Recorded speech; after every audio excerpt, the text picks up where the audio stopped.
What are the British well known for? By Barrie Mahoney. The British used to be well known across the world for Shakespeare, Princess Diana, and cricket. We like to be known for our infamous stiff upper lips, whatever that is, sense of fair play, tolerance, and justice.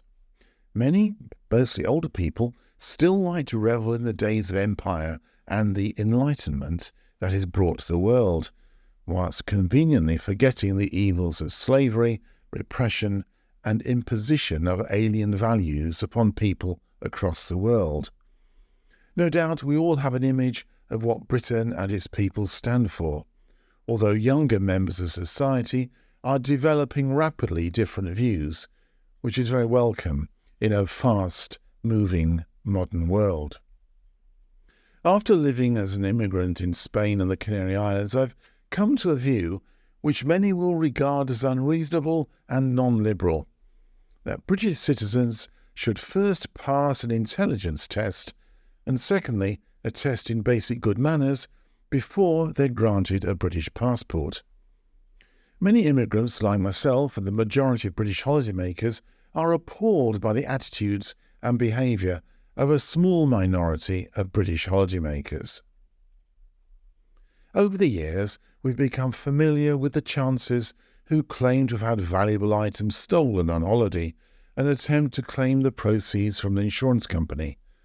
It doesn't take a genius to work out that a family heading out for one of the cheapest holidays in Benidorm is unlikely to own a top-quality Rolex watch, the latest iPhone, diamond bracelet, and expensive camera for each member of the family.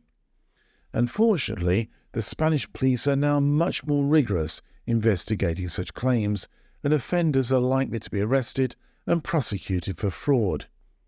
In addition, insurance companies are now much wiser to such scams, sharing databases of claims and identifying potential fraud. Despite this, we still hear regularly of such claims, although most are refused and the perpetrators prosecuted for fraud. As many will have read, one British scam, and I address that so far it's only the British who are involved, is false claims for food poisoning against hotels in Spain and the Canary Islands, even though the holidaymakers have not been generally ill. There are legal companies in the UK who are presumably at a loose end following the completion of the banking PPI compensation claims, and are now encouraging holidaymakers to claim for food poisoning. Many claimants have received large sums of compensation from innocent Spanish hotels because the hotels cannot afford the high costs of challenging such claims in the British courts, and have simply paid up without a challenge. These legal companies have been offering no-win, no-fee arrangements to hundreds of British holidaymakers, costing Spanish hotels around 60 million euros, which is a situation that clearly cannot continue. Spanish hoteliers and the Spanish government are now fighting back, and all future claims will have to be heard in Spanish courts. Some hotels are now refusing to accept British guests, and those that are accepted are being carefully monitored with the introduction of signed disclaimers, and in all-inclusive hotels, the quantity of food and drinks consumed during the supposed period of illness is being recorded. In addition, ringleaders will be identified and prosecuted.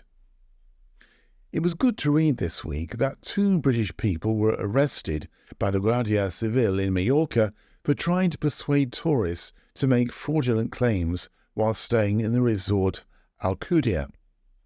The couple were acting for a so-called legal company in the UK that is sending representatives to Spanish resorts to drum up more business, as they're clearly making massive profits. The main regions affected by these fraudulent claims are the Canary Islands, Costa Blanca, Benidorm, Mallorca, and the Costa del Sol. So, probably my suggestion for a test of intelligence and basic good manners before being granted a British passport should be regarded as tongue-in-cheek. But it is worrying that a small minority of our fellow citizens are behaving in a manner that eventually has a negative impact upon all.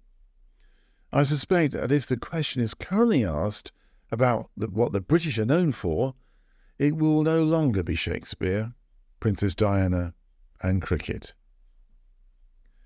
You have been listening to What Are the British Well Known For by Barrie Mahoney, and this is part of the Letters from the Atlantic series. You can find out more about me and my books by visiting my website www.barriemahoney.com. And thank you for listening.